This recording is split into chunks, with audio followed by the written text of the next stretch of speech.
আসসালামু আলাইকুম বস। বস আমি বাংলাদেশ থেকে রাসেল ভাইপার। বস আপনি এটা আমারে কোন দেশে পাঠাইছেন? বাংলাদেশের মানুষ চেষ্টা করছেন যে উনি আমার সন্তান বা আমি তার মা। কোনোভাবেই সে আমার পরিচিত না। আমার পারিবারিক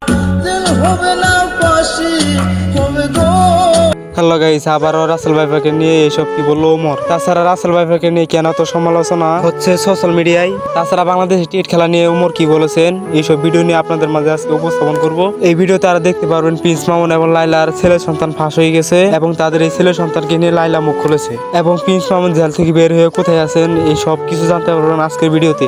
তাই সম্পূর্ণ ভিডিওটি দেখার অনুরোধ রইল।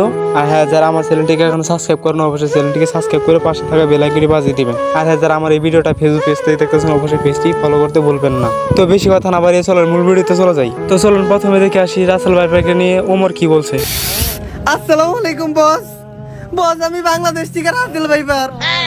বস আপনি এটা আমারে কোন দেশে পাঠাইছেন? বাংলাদেশের মানুষ আমার থেকে ডরাইবো তো দূরের কথা, আর আমারে নিয়ে মজা করে। বাংলাদেশের ফেসবুকের কন্টেন্ট ক্রিয়েটররা আমারে নিয়ে মিমস বানায়, টিকটকাররা ইউটিউবাররা আমারে নিয়ে কন্টেন্ট বানায়। বাংলাদেশের টিভি চ্যানেলগুলোতে প্রচার করা শুরু করতেছে রাসেল ভাইপারে মারতে পারলে 50,000 টাকা পুরস্কার। এরপরের থেকে তো আমি টলের ছুটে এই জঙ্গল থেকে বাইরে বেরোতে পারি না। বস আমি আর এই দেশে থাকবো না বস। বস এই যে আমি গাড়ি উঠকা কোথাইছি, এখনই আমি বাংলাদেশ ছেড়ে বস আমার দেশে পড়তাছি। আপনি আমার দুনিয়ার যে কোনো দেশে পাঠান, আর জীবনে বাংলাদেশে সত্যি কথা বলতে সামান্য একটা সাপকে নিয়ে যেভাবে আলোচনা সমালোচনা করা হয়েছে, বাংলাদেশের মানুষ এখন আতঙ্কের ভিতর রয়েছে। তো আপনার কি মতামত অবশ্যই কমেন্ট করে কমেন্ট বক্সে বলে যাবেন। কিরে তুই এই সময় এই জঙ্গলের ভিতরে কি করস? তোরে তো বেটা রাসেল ভাইপার কামড় দিব। আমি তো এই জঙ্গলে রাসেল ভাইপারই খুঁজতাছি। এই বেটা তুই কি বুঝাই নাকি? মানুষ রাসেল ভাইপারের ডরে ঘর থেকে বেরোনোর সাহস পায় না, আর তুই এই জঙ্গলে রাসেল ভাইপার খুঁজতাছস?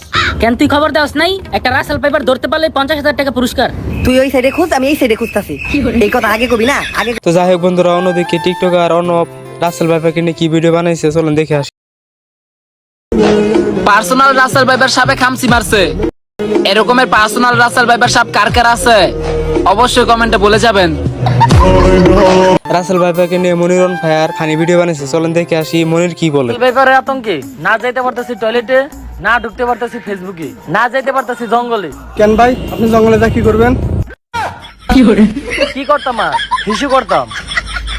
তো এখন কথা বলবো বাংলাদেশ টিট খেলা নিয়ে। তো এবার বাংলাদেশ টিম হারার পর অনেক মানুষ রাগান্বিত হয়, রাগান্বিত হওয়ার পরে অনেক মানুষ আবার গালাগালিও করে। তো এই বাংলাদেশের টিট খেলা নিয়ে ওমর অন ফায়ার একটা ভিডিও বানায় চলেন দেখে আসি ভিডিওতে কি বলেছে ওমর অন ফায়ার।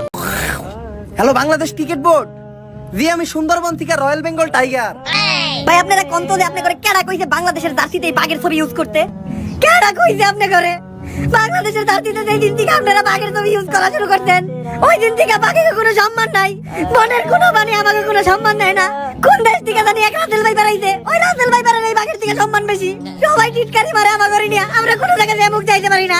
দেখেন ভাই লাস্ট ওয়ার্নিং দিতাছি, বাংলাদেশের জার্সি থেকে এই বাঘের ছবি সরাইতে। আসলে বাংলাদেশ ক্রিকেট টিমের উপর অনেক আশা করেছিল কিন্তু তারা অবশেষে বাস দিয়ে দিল। তো এখন কথা বলবো প্রিন্স মামুন এবং লাইলাকে নিয়ে। ইতিমধ্যে আপনারা অনেকে জানেন যে লাইলার করা মামলাতে প্রিন্স মামুন জেলে রয়েছে। ইতিমধ্যে আপনারা আবার অনেকে দেখেছেন লাইলার একটি ছেলে সন্তান রয়েছে যার বয়স আবার 20 বছরের উপরে, এবং এটা জানা গেছে যে লাইলা তার ছেলের কোনো খোঁজ খবর রাখে না, যার ফলে সোশ্যাল মিডিয়ায় এসে লাইলাকে নিয়ে অনেক কথা বলেছে। তো লাইলা তার ছেলেকে নিয়ে কি বলে চলেন দেখে আসি। যে উনি আমার সন্তান বা আমি তার মা।